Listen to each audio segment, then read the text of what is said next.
5 তারিখে নেত্রী আবার 5 তারিখে কথা বলবেন, এটা বিশাল সম্মেলনের মতোই এটা বলা যায়। রাজনৈতিক প্যারামিটারে কি বুঝছেন? সার্জিও গোর ঘুরে গেল, তার আগে আরেকজন ঘুরে গিয়েছিল, এখন মানে আরো 2-3 জন আসছে। প্রেশারটা কোন দিকে আছে তারেকের উপরে? প্রেশার তো আছেই, প্রেশার আছে ওই যে চীন নিয়ে প্রেশার আর ইনক্লুসিভ সোসাইটি সেটা চান। আর ফলে ওই দেখুন, আপনাকে যদি সত্যিকারের কোনো ডিপ্লোম্যাটিক অ্যানালিসিস করতে হয় তাহলে বলতে হবে যে এটা তো উনি তো গেছেন জুলাই মাসে, তাই না? তো জুলাই মাসে গিয়ে জুলাই বিপ্লবের নায়কদের তিনি উপেক্ষা করলেন, দেখা করলেন না, এটাই তো সব থেকে বড় খবর। সুতরাং এটাই তো চাপ। মনে হয় তারেক রহমান সরকার ঠিক আমেরিকার স্বার্থ সম্পূর্ণ দেখছেন না। দাদা, আজকে আমাদের দেশের সবচেয়ে হট নিউজ যেটা, সেটা হচ্ছে যে আমাদের মহামান্য জামাতের আমির, যিনি একসময় জাসদ করতেন, জাসদ থেকে এখন এসে হুজুর হয়ে গেছেন, উনি বললেন যে দীনেশ ত্রিবেদীর সাথে সার্জিওগরের সাক্ষাৎ বাংলাদেশের ভূমিতে এইটা শিষ্টাচার বহির্ভূত। আপনার কি মনে হয়? আপনাকে এটা তো ঠিক আছে, এটা ঘটনা যে ঠিক আছে, এটা আমি একটা প্রতিক্রিয়া জানাচ্ছি বা আমার উপলব্ধি বিশ্লেষণ বলছি। তার আগে যেটা এখনো হট কিনা জানি না, বাংলাদেশে আগামী 5ই আগস্ট শেখ হাসিনা সাংবাদিকদের সঙ্গে মিলিত হচ্ছেন দিল্লিতে। জি, ওই সেটা বিষয়টা, হচ্ছে, ওইটা নিয়ে বিষয়টা আমরা হচ্ছে কথা বলবো, একটা প্রশ্ন আছে। আচ্ছা, সেটা প্রশ্ন আছে যখন, ঠিক আছে, ওটা পরে থাকতো, ওটা চলা থাক, পরে বরং বলবো। জি, আমার কাছে সর্বশেষ এখন এইটা একটা নতুন ঘটনা দেখলাম। আচ্ছা, যেটা বলছেন যে জামায়াতের আমির বলছেন, তার তো প্রশ্নটা করা উচিত ছিল প্রধানমন্ত্রী তারেক রহমানকে। ইয়েস। এই বিষয়ে দীনেশ ত্রিবেদী বা কি উত্তর দেবেন? আর অথবা তিনি করতে পারতেন, যদি ট্রাম্প পর্যন্ত পৌঁছাতে না পারেন, ওখানে যিনি অ্যাম্বাসেডর আছেন আমেরিকার, তাকেও প্রশ্ন করতে পারেন। একসময় তো তাদের আমেরিকান এম্বাসিতে খুবই যাতায়াত ছিল, দহরম মহরম ছিল, কত কিছু ছিল, তাই না? সবাই জানেন জামায়াতের শিবির করা 40-45 জন সেখানে চাকরিও করতে, তাদের অবশ্য পরবর্তীকালে আর চাকরি নেই, এখন 1-2 জন আছে। ওদের তো অ্যাপয়েন্টমেন্টও লাগতো না, সরাসরি ঢুকতে পারতো যে কোনো মুহূর্তে চাইলে। সরাসরি অ্যাপয়েন্টমেন্টও ছিল, অ্যাপয়েন্টমেন্ট ছিল, কিন্তু সে অ্যাপয়েন্টমেন্টটা শেখ হাসিনা সরকার পতনের পর থেকে সেটা আর নেই আর কি। যাই হোক, এখন আমার মতে উত্তর দুটো। এক, তিনি প্রধানমন্ত্রীর কাছে প্রশ্নটা জানতে চাইছেন যে কেন সার্জিও গোরকে আমেরিকা বাংলাদেশ প্রশাসন থেকে বা পররাষ্ট্র মন্ত্রণালয় থেকে কেন বলা হলো না বা সতর্ক করা হলো না যে আপনি তৃতীয় একটি দেশের রাষ্ট্রদূতের সঙ্গে দেখা করছেন। অথবা তিনি ব্লিনকিনস্টন, তাকে ওরা মনে করেন যে আমেরিকা তাদের ভীষণ পক্ষের লোক, তো তারা তাদেরকে জিজ্ঞেস করলেও পারতেন। সুতরাং এই বিষয়ে তো আমার তো বলার কিছু নেই। দীনেশ ত্রিবেদী তিনি সাক্ষাৎ করতে, তিনি তো চাননি, সার্জিও গোর চেয়েছেন, সেই জন্য তিনি সকালবেলা তার হোটেলে গেছেন।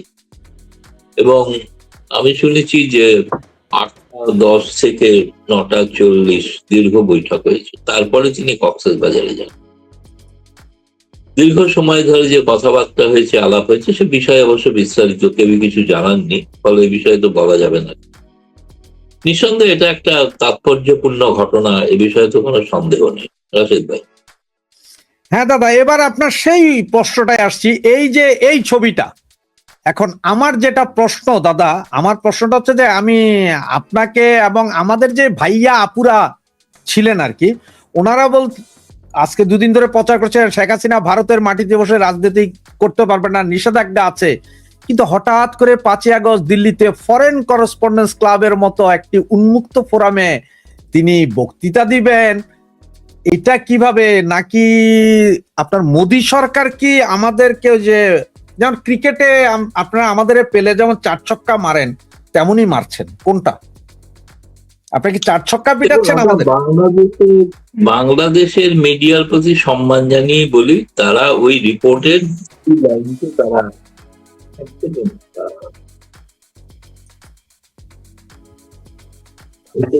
বলা যায় না।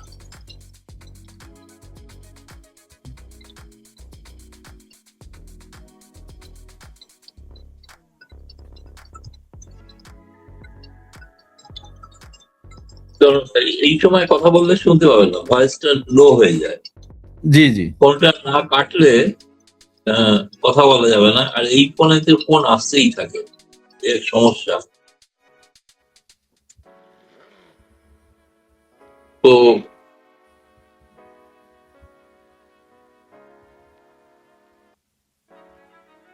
হ্যাঁ, আমি যেটা বলছিলাম যে বাংলাদেশের মিডিয়ার প্রতি সম্মান জানিয়ে বলছি, তারা একটি রিপোর্টের দুটি মাত্র লাইনকে তারা উল্লেখ করে তারা বেশ গদগদ হয়ে গেলেন যে শেখ হাসিনাকে ভারত বলে দিয়েছে। পার্লামেন্টেও নাকি আলোচনা হয়েছে, পার্লামেন্টে কোনো আলোচনাই হয়নি, কিছুই জানেন না। কারণ হচ্ছে ওটা স্ট্যান্ডিং কমিটির রিপোর্ট, রিপোর্টটা গত বছরের। এবং সেই সময় মনে আছে যে হাদি হত্যাকাণ্ডের পর বাংলাদেশ সরকার যখন ভারতকে একটা কড়া চিঠি দিয়েছিলেন, তার প্রত্যুত্তরে ভারত যে জবাব দিয়েছিল, যেটা লিখিত আকারে, যেটা প্রকাশ্যে, সেটা হচ্ছে ভারত কখনো রাজনীতিতে প্রশ্রয় দেয় না। রাজনীতি করার জন্য শেখ হাসিনা এখানে আছেন, তিনি সম্মানিত অতিথি হিসেবেই আছেন, কিন্তু তাকে কোনো রাজনীতি করার দেওয়া হয় না। ফলে সেই সময়কার ওই ঘটনার পরিপ্রেক্ষিতে ওইটা, সেই জবাবটাই আবার স্ট্যান্ডিং কমিটিতে উল্লেখিত হয়েছে, এবং সেটা স্ট্যান্ডিং কমিটি বলেছে এটা সরকারের পক্ষে ভালো সিদ্ধান্ত। কিন্তু ওইখানেতেই বলা আছে শেখ হাসিনাকে প্রত্যর্পণ করা যাবে না। ওখানেই বলা আছে ভারত বাংলাদেশের সম্পর্কে ভিত্তি একটাই, ৭১-এর মুক্তিযুদ্ধ, এছাড়া কিচ্ছু নয়। সেগুলো ওখানে লেখা আছে, সেগুলো কোথাও ছাপা হয় না। ছাপা হয়েছে একটা লাইন রাজনীতি। এরপরে তো এখন শেখ হাসিনা সেই অক্ষম জবাব দিলেন। আমি এখনো বলছি, যদি ভারত সরকারকে জিজ্ঞেস করেন বা আমাকে যদি বলেন, আমি বলবো না, ফরেন করেসপন্ডেন্ট ক্লাবে যেটা করছেন ওটা তো রাজনীতি না। রাজনীতি তো মাঠে ময়দানে নেমে করতে হয়। মাঠে ময়দানে কিন্তু রাজনীতি করছেন না তিনি। তার ৫ই আগস্ট তিনি এই ভারতে আশ্রয় পেয়েছিলেন। তার এতদিন ২ বছর পরে তার কেমন কাটছে, কেমন সময়, কি ভাবছেন তিনি। যদিও এর হেডলাইন শিরোনামে দেওয়া আছে হোম কামিং, মানে তিনি দেশে ফিরছেন, সেই উপলক্ষে এটা। এখন ফলে খুবই ইন্টারেস্টিং, চিত্তাকর্ষক। এখন ব্যাপার হচ্ছে যে যারা লিখেছিলেন যে রাজনীতি করতে দেওয়া হবে না, তারা দয়া করে এখানে আসুন, এসে শুনে যান শেখ হাসিনা কি বলছে। শেখ হাসিনা একা নয়, এখানে সজীব ওয়াজেদ জয়ও থাকবে। তবে তিনি, আমি শুনেছি তিনি অডিও মারফত থাকবেন, মানে শেখ হাসিনা অডিও মারফত থাকবেন, ভিডিও নয়। আগে একবার বলেছিলাম বলে প্রচুর কন্ট্রোভার্সি হয়েছিল, আপনি বলেছেন ভিডিও, আমি কিছুই বলিনি, ভিডিও আমি বলেছি তিনি উপস্থিত হবেন। আজ আবার বলছি ৫ই আগস্ট শেখ হাসিনা উপস্থিত হবে, কিন্তু অডিওর মাধ্যমে হবে, ভিডিও তো এখনো হচ্ছেন না। তবে এমনি বাকি তো পুরনো সাবেক শিক্ষামন্ত্রী তিনি থাকবেন, আরো কিছু কেউ থাকবেন যাদের নাম ওখানে দেওয়া আছে, ছাত্রলীগের নেতা ইত্যাদির নাম দেওয়া আছে। এখন আমি এটা জয়ও থাকবেন। হ্যাঁ বললাম তো, সজীব ওয়াজেদ জয় থাকবেন, তিনি সরাসরি থাকবেন, তিনি হচ্ছেন ভিডিও মারফত থাকবেন। কিন্তু এটা নিয়ে বাংলাদেশের এখানকার বাংলাদেশ সরকার এই ব্যাপারটা তো নড়ে চড়ে বসেছেন, এবং তারা ভারত সরকারের উপর একটা চাপ তৈরি করারও চেষ্টা করছেন। এখনো পর্যন্ত আগের বারও করেছিলেন, তাতে কোনো লাভ হয়নি। এখন ফরেন করেসপন্ডেন্ট ক্লাবকে ভারত সরকার কি করে বলবে যে তোমরা এমন কোনো অনুষ্ঠান করো না? এটা তো বিদেশে ভারতের মুখ করবে, সব দেশ তো বাংলাদেশ নয় না। বাংলাদেশে আপনি যা খুশি তাই নির্দেশ দিতে পারেন সাংবাদিকদের, সেটা চলেও, তারা মেনেও নেয়, আর যারা মানেন না তারা জেলে যান। কিন্তু ভারতে তো এটা করা সম্ভব না। ফলে সেই জন্য এখন দেখা যাক, এখনো সময় আছে। আজকে ২ তারিখ, ৫ তারিখে ঘটনাটা ঘটবে সন্ধ্যে ৬:৩০।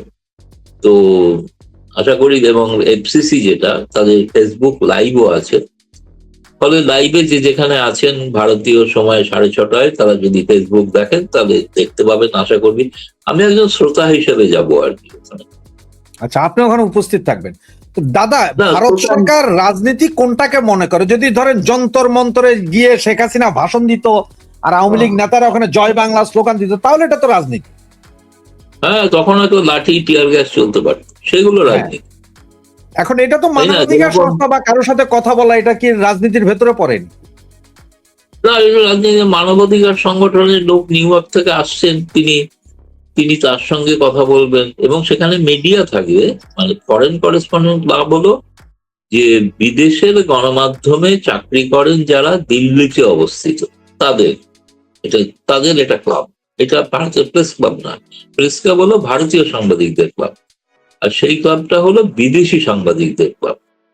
তাহলে আমি তো বলছিলাম যে ক্রমাগতই তিনি তো শেখ হাসিনা ক্রমশ সেই পশ্চিমা গণমাধ্যমের কাছে লাগাতার তিনি সাক্ষাৎকার দিচ্ছিলেন, সাক্ষাৎকার দিয়ে চলেছেন, এবং ফরেন করেসপন্ডেন্ট ক্লাব দিল্লিতে আর যেটা আছে সেটাতেও তিনি ভাষণ দেবেন।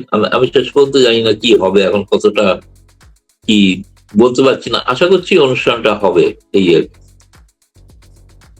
দাদা, এদিকে আমার আরেকটা প্রশ্ন, যেটা সার্জিও গোর তো নিজস্ব অফিস আছে দিল্লিতে, এরপরে উনি কেন বাংলাদেশেই দীনেশ ত্রিবেদীর সাথে কথা বলতে হবেন? আবার মিটিং শেষ, দীনেশ ত্রিবেদী সাহেব আবার রাতের বেলা দিল্লি চলে গেলেন, আজকে সার্জিও গোরও সম্ভবত বাংলাদেশ ছেড়েছেন, ব্যাপারগুলো কেমন?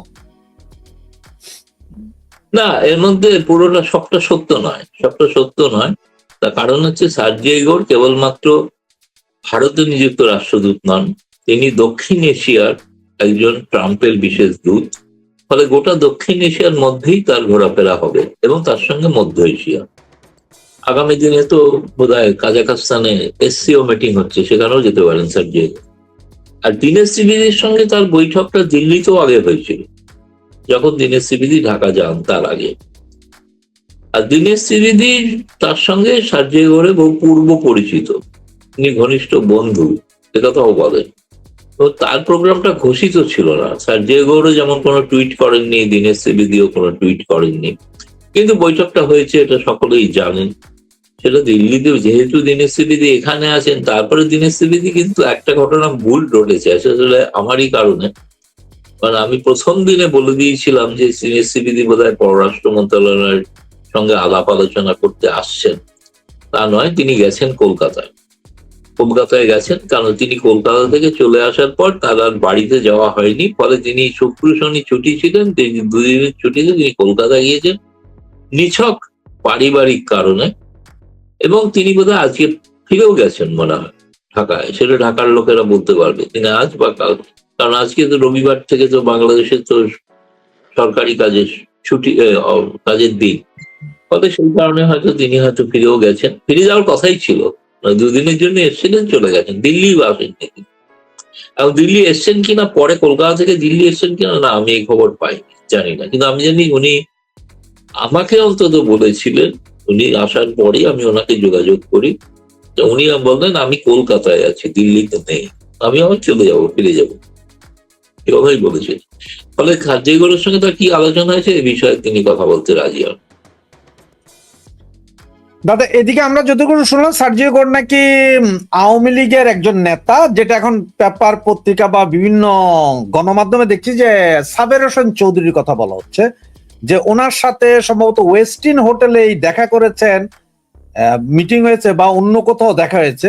এই ব্যাপারটা কতটুকু জানেন বা এটা সত্যতা কত? সার্জিও গোরের যে মানে প্রোগ্রাম ছিল, সেই প্রোগ্রামে তার তো সন্ধ্যেবেলায় নৈশভোজ ছিল, কিন্তু তিনি পররাষ্ট্র মন্ত্রণালয়, ফলে নৈশভোজে তিনি থাকেননি, নৈশভোজ না করে তিনি ফিরে গিয়েছিলেন।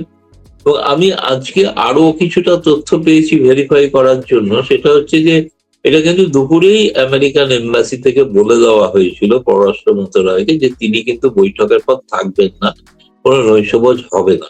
ও নৈশভোজের ব্যবস্থা করা হচ্ছিল, কিন্তু শেষ পর্যন্ত নৈশভোজের ব্যবস্থা করা হয়নি, কারণ তিনি অন্যত্র তার কোনো জরুরি কাজ আছে বলে তিনি যে হোটেলে উঠেছিলেন সেই হোটেলেই ফিরে যান।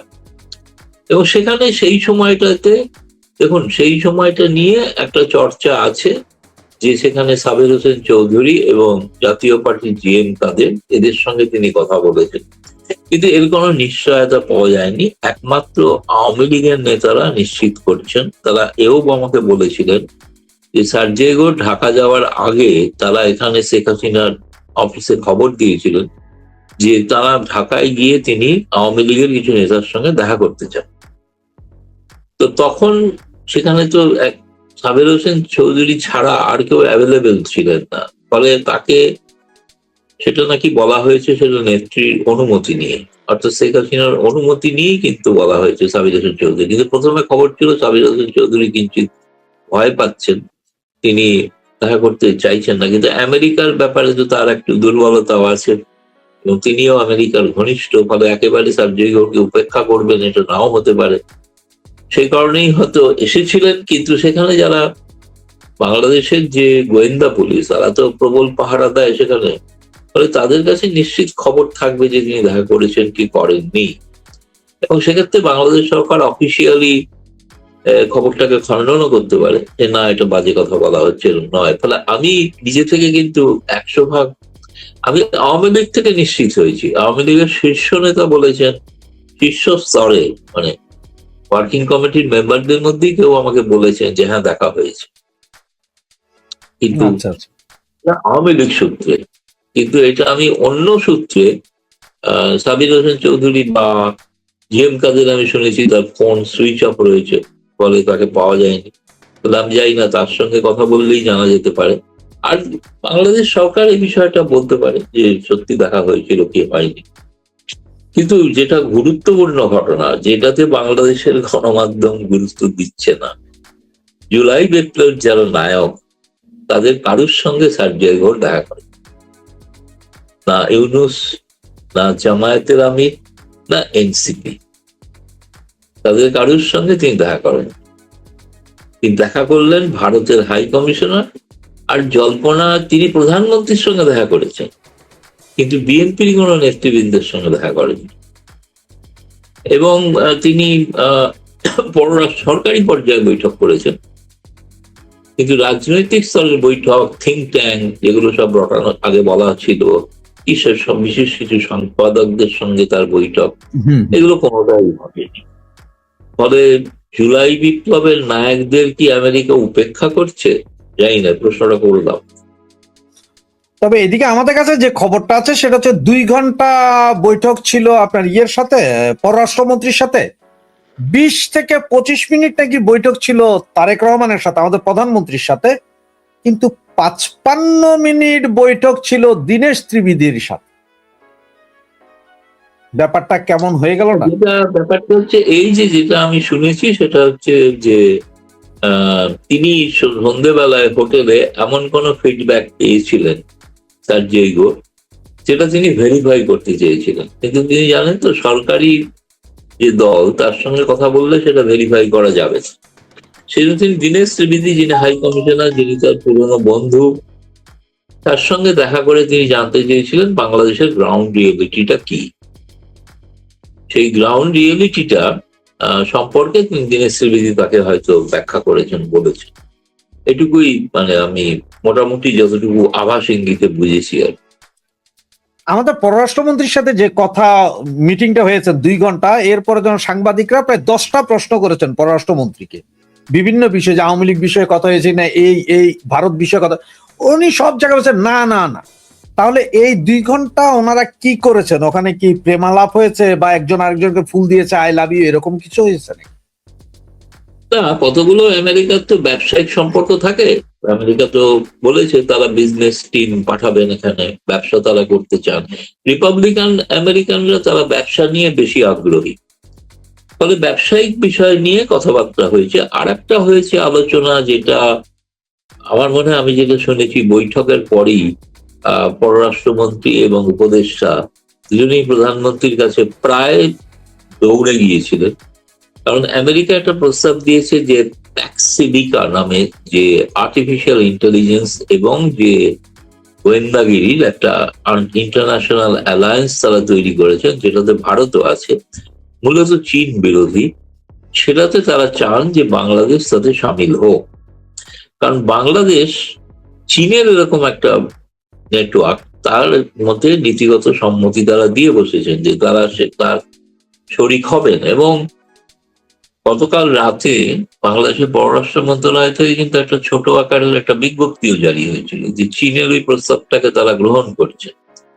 আমেরিকা যে প্রস্তাব দিয়েছিল যে প্যাক্সিবিকা, সেটাতে কিন্তু কোনো তারা এখনো সম্মতি দেননি। ফলে এই বিষয়টা নিয়ে আমেরিকা, ভারত যেখানে একজোটে সামিল, এবং আমি তো বরাবরই বলছি যে আমেরিকা ভারত ইদানিংকালে বাংলাদেশের বহু বিষয়ে তারা সহমত, বিশেষ করে চীনের প্রভাব রক্ষা, অন্তর্ভুক্তিকালীন একটি রাজনৈতিক ব্যবস্থা, এবং আন্তর্জাতিকভাবে কিভাবে চীনকে বিরোধিতা করা যায় সেই ব্যাপারে তো ভারত যুক্তরাষ্ট্র এক। ফলে সেই বিষয়ে কিন্তু বৈঠকগুলি খুব সফল হয়নি বলেই আমি বলতে পারি। সার্জিয়াল ঘোষের সঙ্গে বাংলাদেশ সরকারের বৈঠক, তারা যতই সবাই দেখা হলে সেটা সবসময় বলেন চমৎকার বৈঠক হয়েছে, দারুণ বৈঠক হয়েছে, অসাধারণ কথা হয়েছে, খুব ভালো হয়েছে। যুক্তরাষ্ট্র বাংলাদেশ নিবিড় হয়ে গেছে, এত নিবিড় হয়েছে যে ডিনার খেতে ভুলে গেছে, এতটাই নিবিড় হয়েছে। সুতরাং এইগুলো তো কূটনীতির একটা অঙ্গ না? কূটনীতিতে এই বডি ল্যাঙ্গুয়েজ এগুলো দেখে বোঝা যায় আপনি ডিনার খেলেন কি খেলেন না, দাওয়াত গ্রহণ করলেন না, তার মানে কি?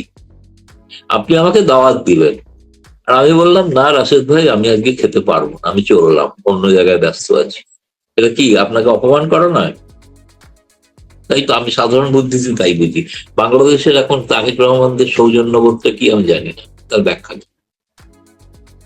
তারা বলছে না আওয়ামী লীগ কোনো ব্যাপারই না, নন এন্টিটি, কোনো গুরুত্বই নেই। তো গুরুত্ব নেই তো তাকে বাংলাদেশে ঢুকতে দেন, তার তো গুরুত্বই নেই। গুরুত্বও নেই অথচ তার নিষেধাজ্ঞা রাখবেন, কোন ইররেলিভেন্ট একটা শব্দ ব্যবহার করেছেন, ইররেলিভেন্ট। কিন্তু আমি দেখলাম সার্জেই গৌড়ের সফরে জুলাই বিপ্লবের নায়ক নায়িকেরা ইররেলিভেন্ট হয়ে গেল, এবং তাই না? গতকালকে আজকে সার্জিগড় চলে গেল, এত মিটিং হলো, আওয়ামী লীগ ভারতে দাফন হয়ে গেছে। হয়ারাজ গতকাল সন্ধ্যার পর থেকে পুলিশকে সর্বোচ্চ সতর্ক অবস্থায় রাখা হয়েছে, এটা জারি করা হয়েছে। ওই তো এতটাই ইররেলিভেন্ট, এতটাই ইররেলিভেন্ট। আবার আপনি যেটা বললেন আমেরিকার একটা প্রস্তাব নাকি, আজকে আমি পত্রিকাতে দেখলাম যে আর্টিফিশিয়াল ইন্টেলিজেন্সের জন্য ওনারা $2 বিলিয়ন বিনিয়োগ করবেন বাংলাদেশে। জোটের কথা বলেছেন তারা, সেটা আমিও দেখেছি, গণমাধ্যমে দেখেছি ঘটনা। আমাদের ভারতেরও কিছু গণমাধ্যমে বেরিয়েছে। আচ্ছা দাদা, এদিকে তো অন্য যেই কাহিনীটার দিকে এখন মনে হয় যাচ্ছে যে সার্জিও কক্সবাজারে গেলেন, ওখানে কি কি করলেন এগুলো প্রকাশ হয়নি, বা সার্জিও যদি টুইট করেন আমরা হয়তো জানতে পারবো।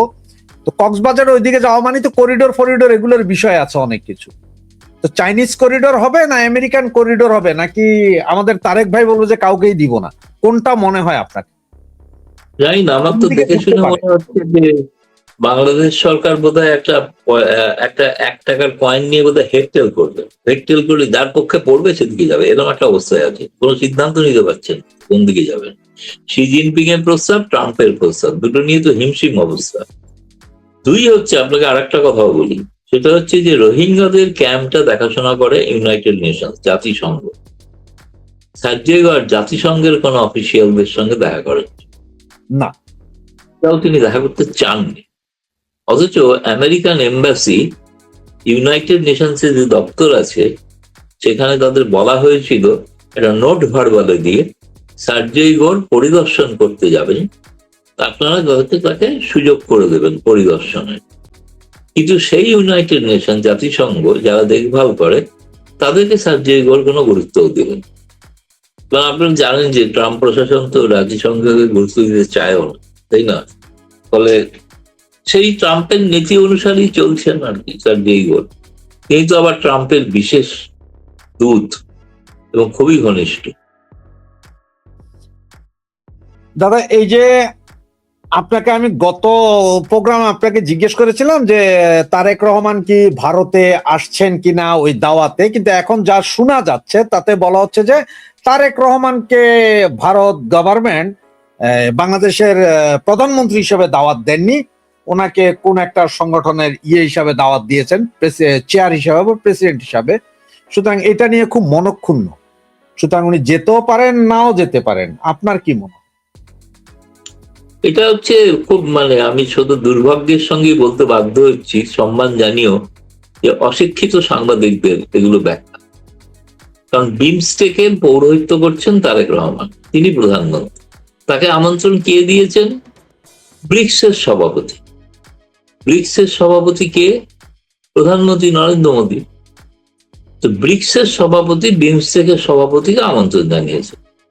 আর প্রধানমন্ত্রী নরেন্দ্র মোদী প্রধানমন্ত্রী তারেক রহমানকে আমন্ত্রণ তো আগেই জানিয়ে রেখেছেন, সে তো পড়ে আছে তার টেবিলে আমন্ত্রণ। সেই তিনি হচ্ছে নরেন্দ্র মোদী প্রথম প্রধানমন্ত্রী গোটা বিশ্বের মধ্যে, তিনি তারেক রহমান নির্বাচিত হবার প্রথম আমন্ত্রণ জানিয়েছেন, তাই না? সেই আমন্ত্রণে তো এখনো তারেক রহমান সাড়া দেয়নি। ফলে তারেক রহমানের হাতে এখন দুটো আমন্ত্রণ, একটা প্রধানমন্ত্রী নরেন্দ্র মোদীর আহ্বান, একটা ব্রিক্সের সভাপতি নরেন্দ্র মোদীর আহ্বান, আমন্ত্রণ। এখন কোনটা তিনি নেবেন সেটা তো দিনের দিকে প্রশ্নও করেছিল অনেকে। তিনি বলেছেন এটা prerogative of prime minister, prime minister নিজে ঠিক করবেন তিনি কোন আমন্ত্রণটা নিয়ে আসবেন।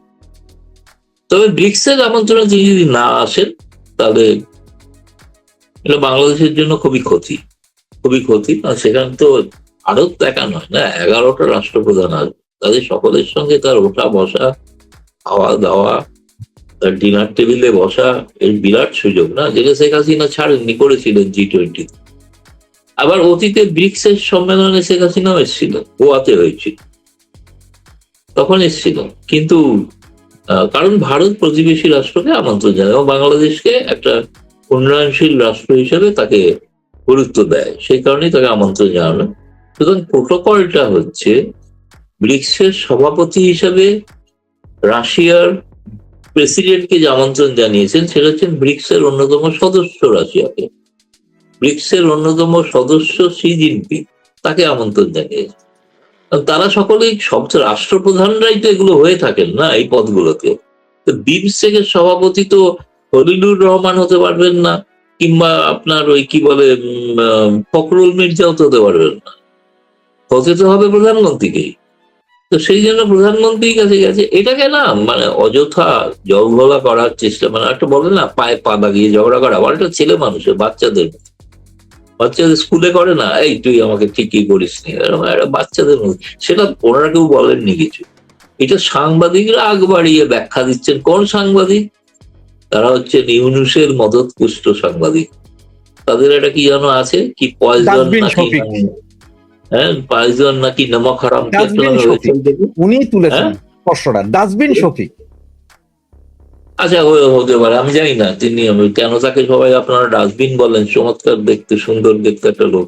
এনিওয়ে যাই হোক, তো তিনি প্রথম আর কি এটা বলেন। তিনি ভারতে বহু সাংবাদিককেও পাঠিয়েছে, আমার কাছেও পাঠিয়েছে। তো আমি পড়ে তো হাসতে হাসতে চেয়ার থেকে পড়ে যাচ্ছিলাম যে এইটা দিয়ে কি ভারত বাংলাদেশের সম্পর্ক যখনই কাছাকাছি হওয়ার চেষ্টা হয়, তখন এককালে যখন জামায়াত করতো, এখন নতুন একটা শক্তি হয়েছে, তারা এখন করছে কি করে সফরটাকে ভেস্তে দেওয়া যায়। ফলে এরা হচ্ছে বাংলাদেশের কতটা স্বার্থ দেখবেন এই নিয়ে আমাদের সন্দেহ আছে।